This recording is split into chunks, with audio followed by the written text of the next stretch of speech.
Em 5 de maio de 2021, o massacre do Jacarezinho marcou uma ruptura simbólica. Pela primeira vez em décadas, o Estado brasileiro agiu sem qualquer pudor em exibir a face nua da sua função repressiva.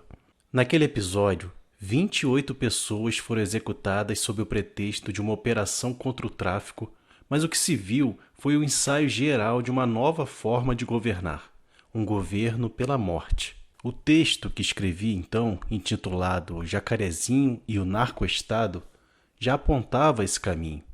O Estado não falha ao matar. Ele cumpre sua função estrutural de defesa dos interesses das classes dominantes, transformando o controle social em fonte de lucro e poder. Aquele massacre foi o laboratório da doutrina que amadureceria 4 anos depois, nas favelas da Penha e do Alemão. O que mudou entre 2021 e 2025 não foi a natureza da violência, mas sua administração. A morte tornou-se um dado de gestão planejada, mensurada, legitimada como política pública. O que era exceção virou método, o que era ilegal virou norma. Do Jacarezinho à Penha, percorremos o itinerário completo de um Estado que, em meio à crise estrutural do capitalismo dependente, já não disfarça sua fusão com as forças do crime, da milícia e do capital. A repressão não é resposta à desordem, é o próprio modo de produzir ordem. E essa ordem se ergue sobre o extermínio cotidiano de uma população negra e periférica, herdeira dos quilombos e das senzalas, hoje confinada em territórios de abandono, onde o Estado se ausenta como direito e reaparece como bala. Se o Jacarezinho foi o ensaio, a Penha é a maturidade do narco-estado. O momento em que a barbárie deixa de ser exceção e se torna a linguagem administrativa do poder. A operação intitulada Contenção, deflagrada em 28 de outubro de 2025 nos complexos do Alemão e da Penha, no Rio de Janeiro, responde a uma dinâmica que há décadas vem se reproduzindo. A novidade reside apenas na escala. O aparato mobilizado, os mortos contabilizados, a cobertura midiática. Mas o núcleo da ação permanece intacto. A velha guerra contra o tráfico de drogas, as facções, o poder paralelo. O que muda, e com intensidade, é que essa guerra se converteu em política de Estado.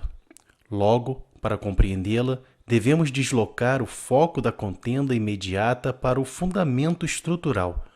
Por que essa guerra é vital ao Estado? Porque ela se realiza exatamente nos territórios periféricos. Quem são seus agentes reais?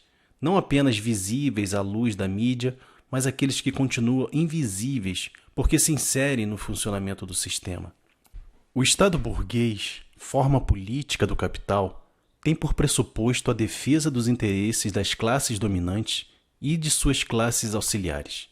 O aparato repressivo, portanto, é componente ordinário. A operação contenção evidencia menos a naturalização abstrata da força letal e mais um regime de legalidade gerencial, dispositivos jurídicos, métricas operacionais e rotinas administrativas que convertem a morte e a coerção em indicadores de desempenho. As falas do secretário de Polícia Civil, Felipe Cury, não apenas justificam a letalidade, elas a integram a um desenho de governo em que apreensões, autos de resistência arquivados, neutralizações, narrativas de narcoterrorismo e cooperação interagências funcionam como chaves de autorização para orçamento, compras públicas, blindagem política e expansão tecnológica.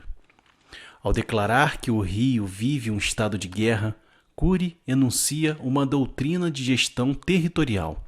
A ausência social estruturada, sem escola de tempo integral, creche, saúde, renda, cultura e hiperpresença policial como tecnologia de controle. Esse arranjo produz inimigos substituíveis, a mão de obra juvenil negra e soberanias sobrepostas, Polícia Civil, PM, PRF, Forças Armadas, MP e Judiciário, que distribuem a exceção, mantendo-a lícita e repetível. Em termos materiais, isso reordena o espaço urbano, valorização fundiária seletiva, expulsões lentas, captura de serviços informais e fornece fluxo de renda para a economia da segurança. A favela, quilombo contemporâneo de sobrevivência negra, é alvo preferencial porque o próprio Estado se retirou como garantidor de direitos e reaparece como gestor do risco e da punição, impondo à juventude negra, majoritariamente criada por mães solo com pais mortos ou encarcerados, um cardápio de explorações equivalentes: o subemprego degradado ou o recrutamento por organizações armadas que disputam com o Estado a extração de valor dos mesmos corpos. A letalidade não é erro, é método contábil da ordem. O uso da expressão estado de guerra também é revelador. Ela legitima a militarização total da vida civil, a suspensão prática das garantias constitucionais e a instauração de um regime de exceção permanente nos territórios periféricos. Ao afirmar que a alta letalidade era previsível, mas não desejada, ele naturaliza o massacre. A previsibilidade da morte é para ele um dado operacional, uma espécie de efeito colateral aceitável dentro da lógica da segurança. Essa frase contém toda a essência da racionalidade instrumental que domina o Estado capitalista em crise.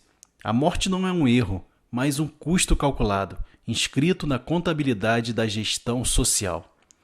A afirmação de que as vítimas dessa operação foram os militares mortos ou feridos é um gesto de desumanização total. Reduzir dezenas de civis executados a criminosos que optaram por não se render é uma forma moderna de eugenia política. A palavra opção desloca a responsabilidade. Os mortos tornaram-se culpados de sua própria execução. A necropolítica de Estado transforma o poder de matar em ato administrativo. O secretário também reforça o velho argumento de que o governo estadual age sozinho contra o crime, reclamando da falta de apoio federal. Essa retórica é estratégica. Produz a imagem de um Estado heróico e abandonado, lutando contra forças maiores.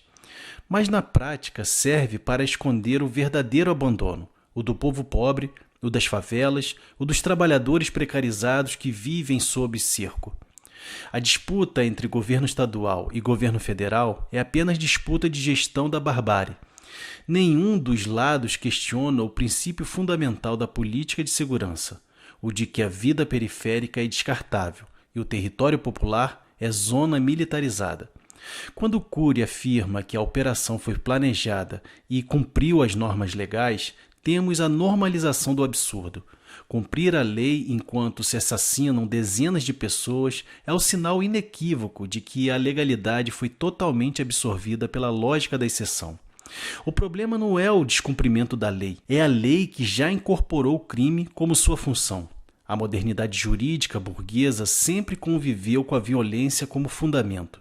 Mas agora, sob a decomposição do Estado burguês, essa violência emerge à luz do dia como princípio organizador. A lei e o fuzil são instrumentos complementares da mesma racionalidade de controle. O discurso de Philippe Cury não difere, em essência, das doutrinas contra-insurgentes elaboradas durante a ditadura militar. A ideia de territórios hostis, guerra interna, poder paralelo e eliminação do inimigo são as mesmas. Apenas mudaram o cenário e a semântica.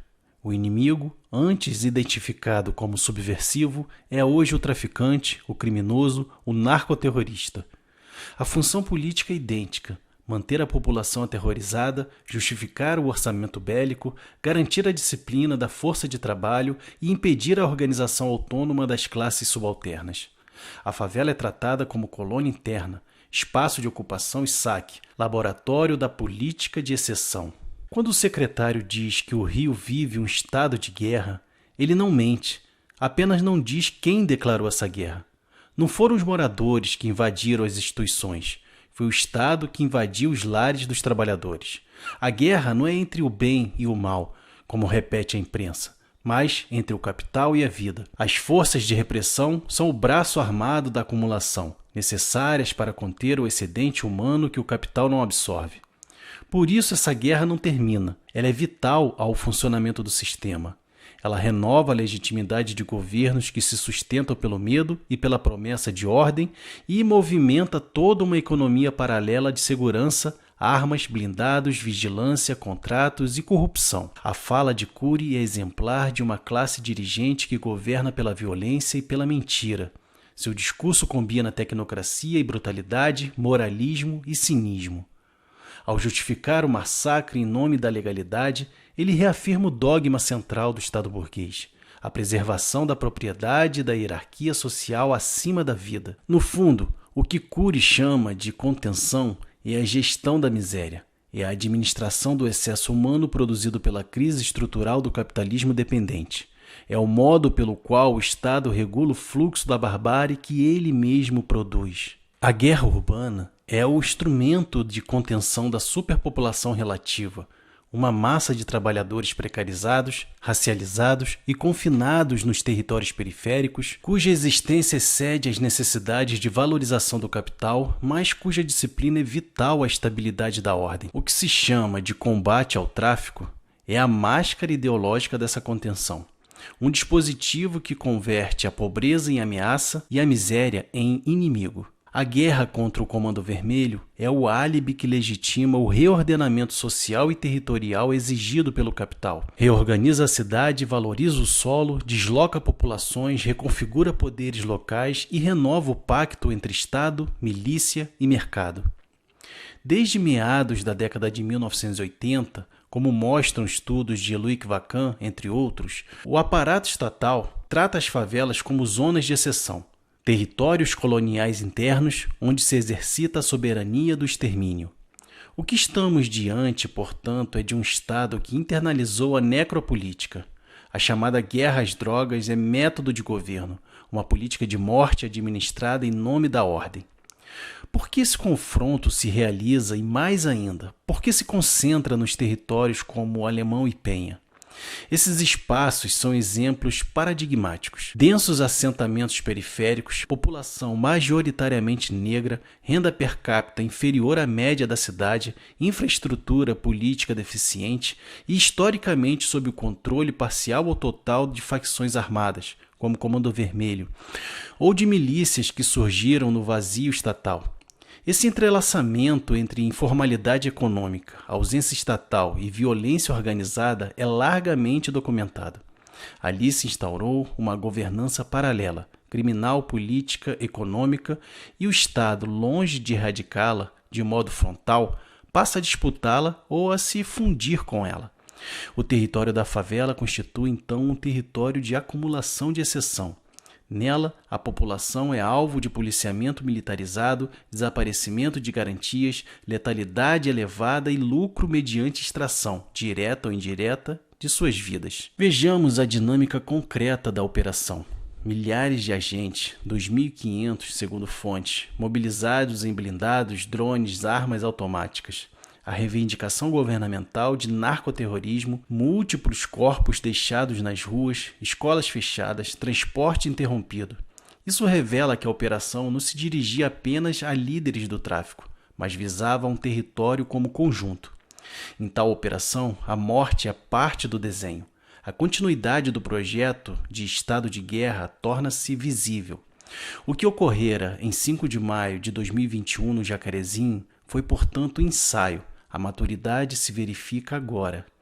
O que ocorre é uma política de contenção ativa, não um remendo de segurança pública. O aparato repressivo coincide com o arranjo do narco-estado. Estado, milícia, facção, capital imobiliário e burocracia de segurança rendem-se à lógica da exceção permanente. O que o Estado chama de território conflagrado são, na verdade, territórios de sobrevivência negra, verdadeiros quilombos modernos erguidos sobre as ruínas da cidadania negada. A favela, historicamente, foi o refúgio dos descendentes da escravidão empurrados para os morros e para as franjas urbanas por um projeto sistemático de exclusão. Ao longo das décadas, o poder público se retirou desses espaços, abandonando gerações inteiras à sobrevivência e à violência cotidiana. Onde o Estado não constrói escolas de tempo integral, não garante creches, não oferece alternativas de renda ou de lazer, instala-se a lei do desespero. Os jovens negros crescem entre duas únicas possibilidades: a exploração direta do capital, em trabalhos degradantes e sem futuro, ou a exploração pelas organizações criminosas que disputam o controle territorial com o próprio Estado. Ambas operam segundo a mesma lógica: a de extrair vida e energia de corpos negros descartáveis. A ausência de políticas públicas não é omissão, é método. O abandono é forma de dominação. A favela, reduzida à condição de campo de guerra, é também a expressão mais radical do fracasso, ou melhor, do sucesso, da ordem capitalista em manter um povo sob controle pela carência. Mas por que existe esse confronto? Além da cobertura ideológica combate ao tráfico, porque o território periférico habita duas funções para o capital: função de reserva de vida e função de acumulação através da precarização. O Estado capital, em crise estrutural, precisa disciplinar o excedente humano que o sistema econômico não absorveu. Jovens negros descartados, desempregados, subempregados. A favela, então, deixa de ser apenas cenário de crime e passa a ser palco de uma reorganização da força de trabalho, da valorização fundiária das suas encostas e da extração direta de renda, via transporte informal, gás, eletricidade paralela, gerida por milícias ou traficantes. A repressão violenta serve à contenção desse excedente e à reorganização disciplinar da periferia. Assim, esse confronto é componente estrutural da governança neoliberal tardia em contextos dependentes como o Brasil. A ideologia da guerra às drogas opera como mecanismo de racialização das periferias, legitimando o abate de corpos como política de Estado. Nessas condições, a guerra não combate o crime, ela produz o crime como vetor de disciplina. O que se chama crime organizado é, ao mesmo tempo, agente econômico e instrumento de governança. E mais, esse confronto se concentra em territórios como o Alemão e Penha, porque ali a resistência institucional é débito, presença estatal fragilizada, burocracia limitada, infraestrutura deficiente. A facção domina, sim, mas justamente porque o Estado permitiu o vácuo. Projetos como as Unidades de Polícia Pacificadora, UPPs, foram tentativas de ocupação, sobretudo em função de mega-eventos, mas não alteraram profundamente os mecanismos estruturais, com o retorno da violência e da repressão militarizada. O confronto cresce justamente quando o Estado decide que não tolera mais a autonomia paralela da facção, não para libertar o território, mas para assumir ou cooptar esse domínio e inseri-lo no arranjo da acumulação capitalista dependente. A facção é parte da engrenagem. Tráfico, milícia, mercado imobiliário, transporte informal, tudo isso absorve a favela no ciclo. O ataque, portanto, não é contra a criminalidade puramente, mas contra um rival que precisa ser disciplinado para que a ordem funcional prossiga. Essa contenção, contudo, não se dá num lúdico vazio. Ela se dá pela normalização da exceção. A operação reafirma que o Estado opera segundo nova lógica. A exceção não é suspensa, é internalizada. O direito democrático, a jurisdição civil, tornam-se acessórios.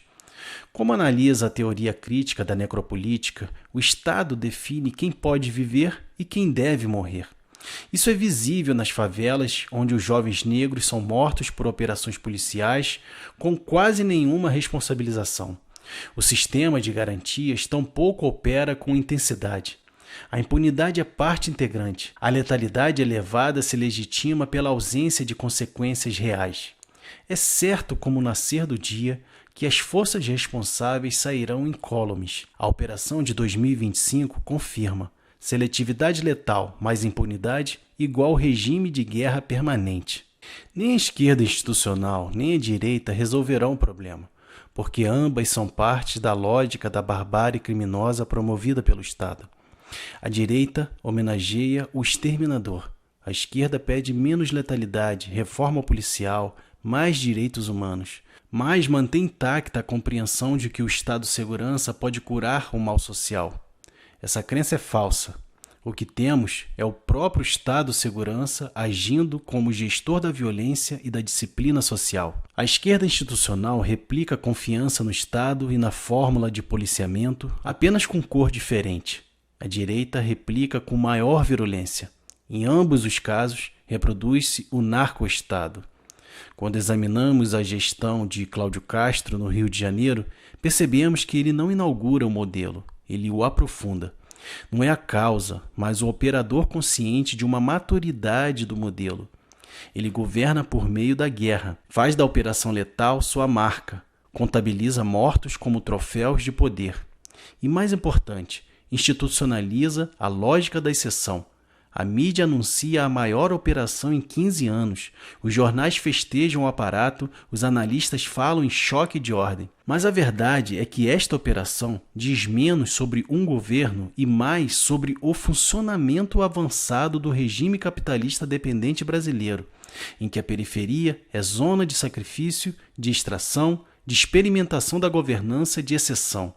A letalidade não é falha da democracia, é parte da sua fibra repressiva. Ainda mais, esse modelo de controle e exceção está intrinsecamente ligado à acumulação de capital, imobiliário, transporte, serviços informais, gás, eletricidade clandestina. As facções e milícias operam com apoio tácito do Estado ou sob sua tolerância. Elas fornecem canais de lucro, controlam territórios, garantem serviços e absorvem o excedente. O Estado entra com a operação, não entra para erradicar esse sistema, entra para reorganizá-lo sob sua tutela ou sob nova hegemonia. A operação contenção é momento em que o Estado reivindica esse território como seu e anuncia que a lógica é ou o Estado ou o criminoso, mas o criminoso já é parte do Estado. Logo, o que se anuncia é: nós tomamos o comando. E o comando exige espetáculo, letalidade, vigilância e medo. Para os moradores da favela, essa guerra não traz segurança, traz terror. Para o capital, traz oportunidade. Valores fundiários das encostas sob risco caem.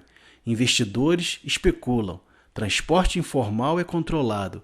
Violência gera terceirização de segurança privada. O aparato repressivo justifica verbas, contratações e negócios de guerra urbana. No final, a favela torna-se duplamente explorada, pela facção, mercado e pelo Estado repressivo. A cura prometida jamais vem, porque o caminho escolhido foi o da guerra, não o da inclusão. O que está em jogo não é menos letalidade ou melhor polícia, é a superação do regime de segurança como política social. A solução não está no Estado, mas contra o estado da segurança. A tarefa para a vanguarda política não é reformar a polícia, mas superar o regime de acumulação e disciplina que justifica sua letalidade. O inimigo não é apenas o traficante, nem apenas o policial. É o arranjo que transforma corpos, principalmente corpos negros e periféricos, em territórios de guerra, lucro e impunidade. A Operação Contenção mostra que o tempo do narcoestado já alcançou sua maturidade. Não é mais fratura ou exceção, é a forma de governo. É essencial que reconheçamos isso para que possamos pensar uma saída que rompe com a lógica da contenção, que substitui a guerra por democracia substancial, reparação, transformação estrutural e protagonismo da classe trabalhadora periférica. Sem isso, estaremos sempre dizendo menos letalidade enquanto a guerra avança e estaremos sempre constatando os corpos mortos sem investigar o sistema que os produz. Não há como combater essa lógica com reformas. A esquerda institucional, ao clamar por aperfeiçoamento da polícia, respeito aos direitos humanos ou nova política de segurança, apenas reforça o edifício da dominação. Querem humanizar a barbárie sem abolir sua causa.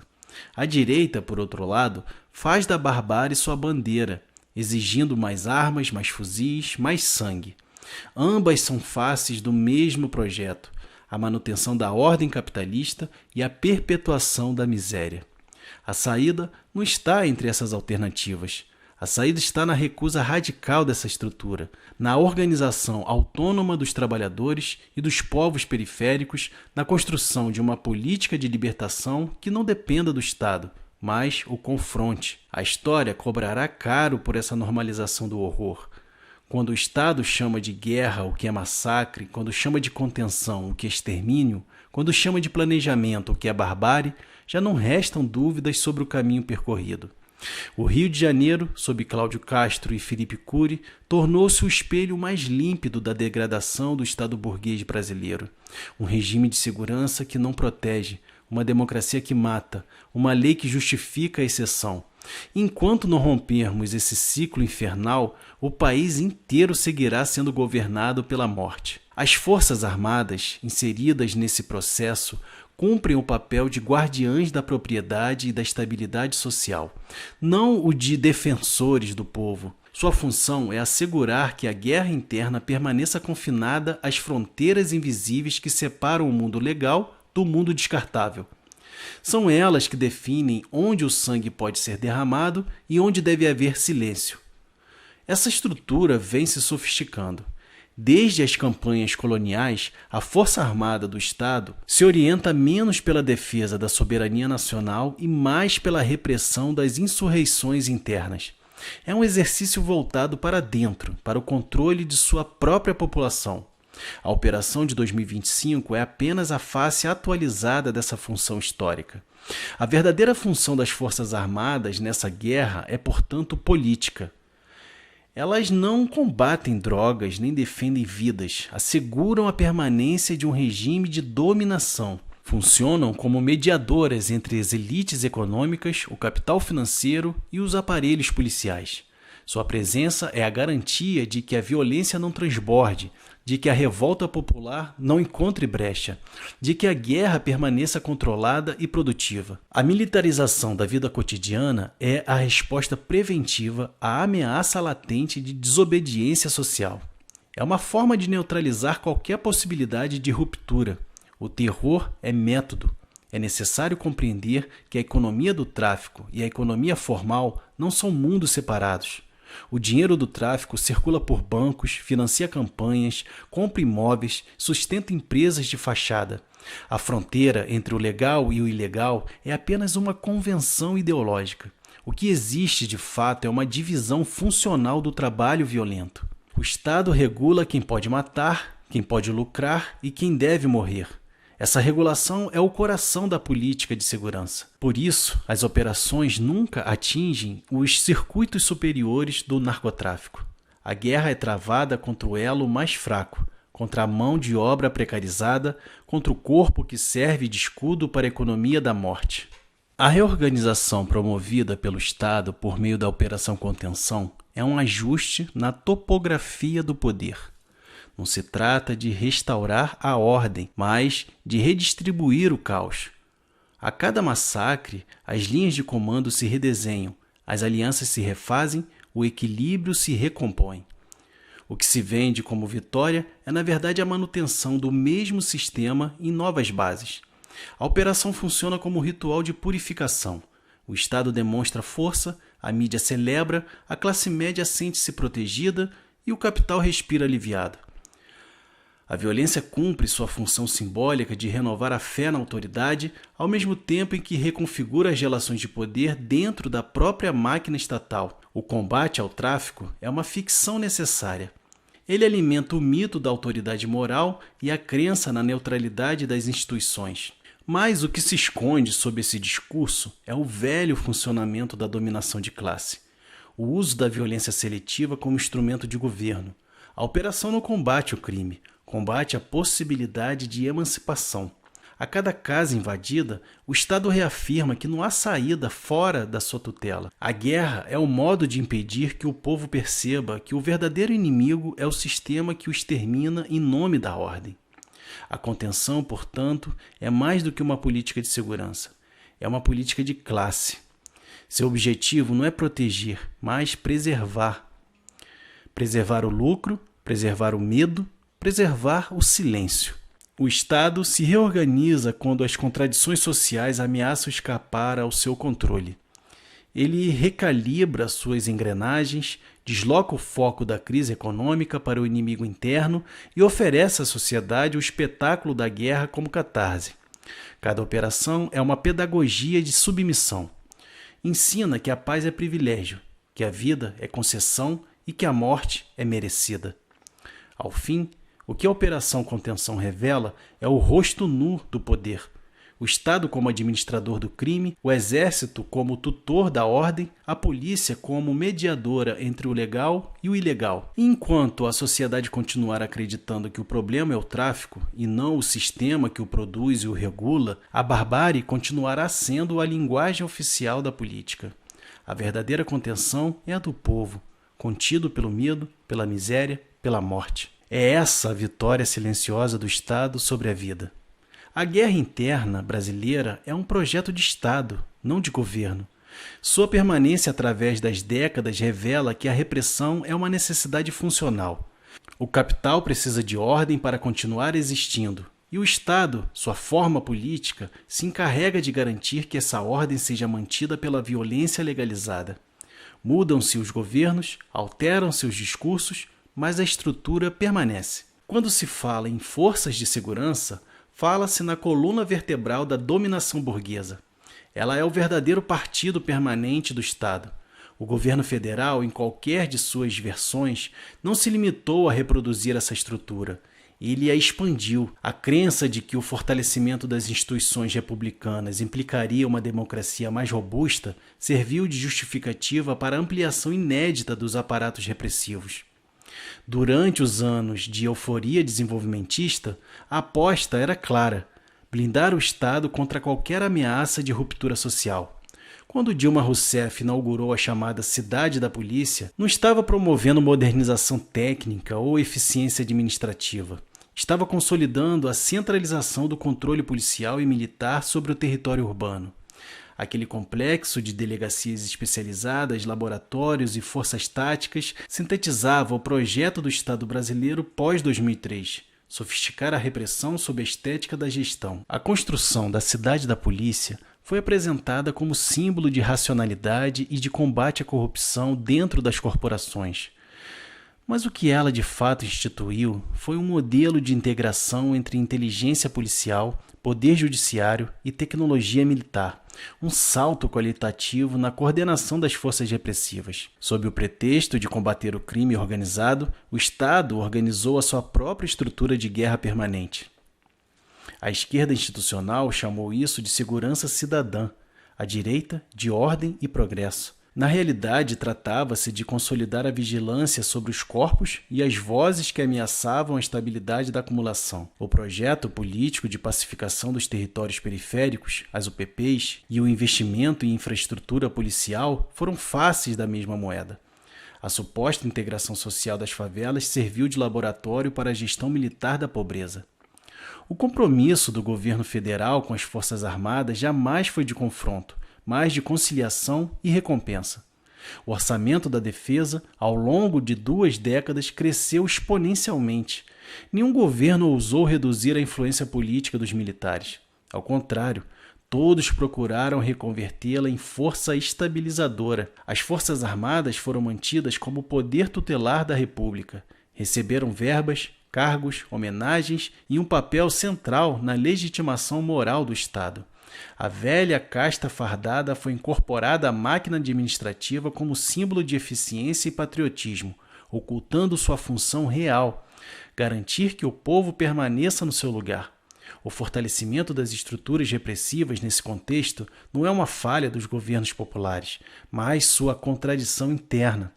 Ao buscar governar para todos, mantiveram intactas as bases da dominação de classe. A conciliação com os militares e com a polícia foram um preço pago para assegurar a estabilidade institucional, mas o preço cobrado foi alto: a militarização da vida. A retórica da cidadania armada e da guerra ao crime substituiu o horizonte de emancipação pela promessa de ordem. Assim, o Estado ampliou seus instrumentos de controle sobre as massas, ao mesmo tempo em que se apresentava como seu protetor. A repressão deixou de ser atributo da direita e tornou-se política de Estado. É quem garante o fluxo de recursos, os programas de modernização, os convênios de tecnologia e a retaguarda política para as operações de guerra interna. Mesmo quando critica as chacinas, o faz dentro dos limites da legalidade que ele próprio sustenta. Os governos progressistas e conservadores divergem no discurso, mas convergem na prática. Nenhum rompeu com o pacto armado.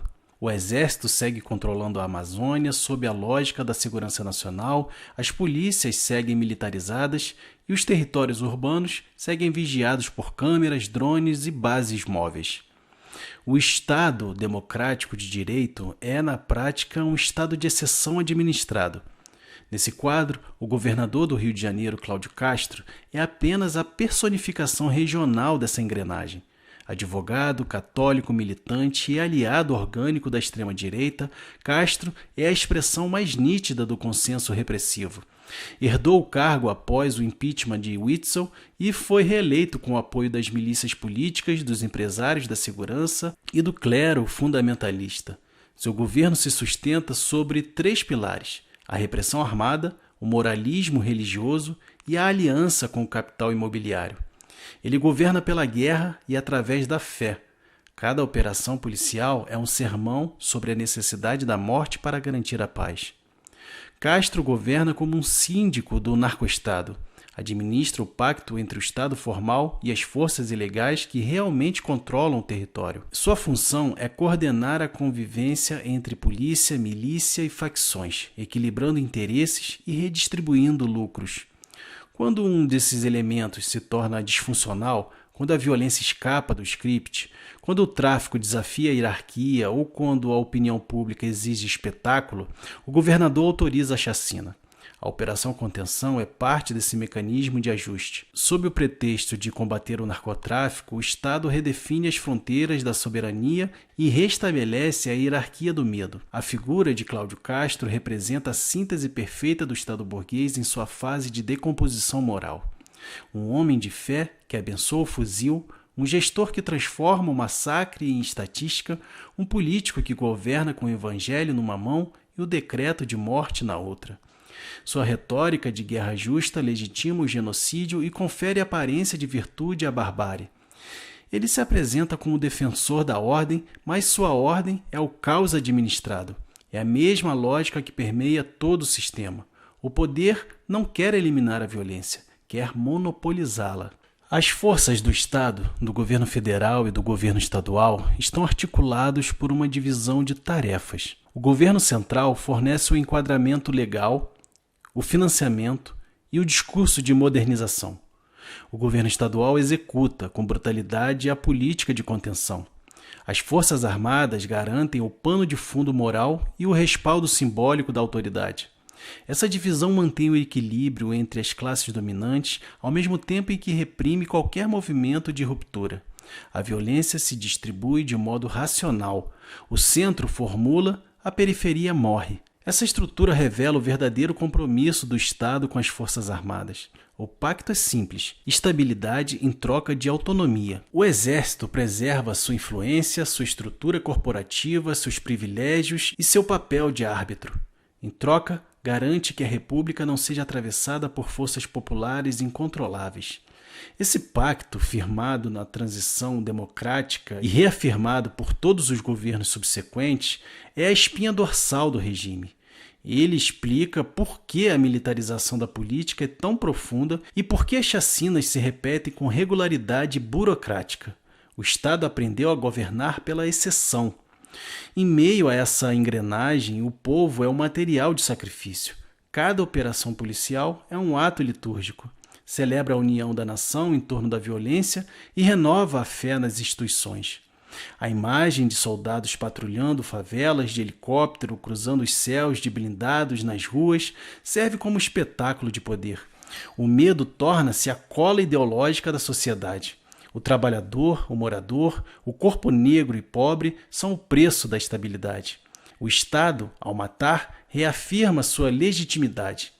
Enquanto a sociedade continuar acreditando que a mudança virá de dentro dessa estrutura, a guerra continuará sendo a política oficial. O compromisso do governo federal com as Forças Armadas é o compromisso do capital com sua própria guarda. O papel do governador é o de gestor local da violência, e o papel do povo, imposto pela força, é o de espectador e vítima.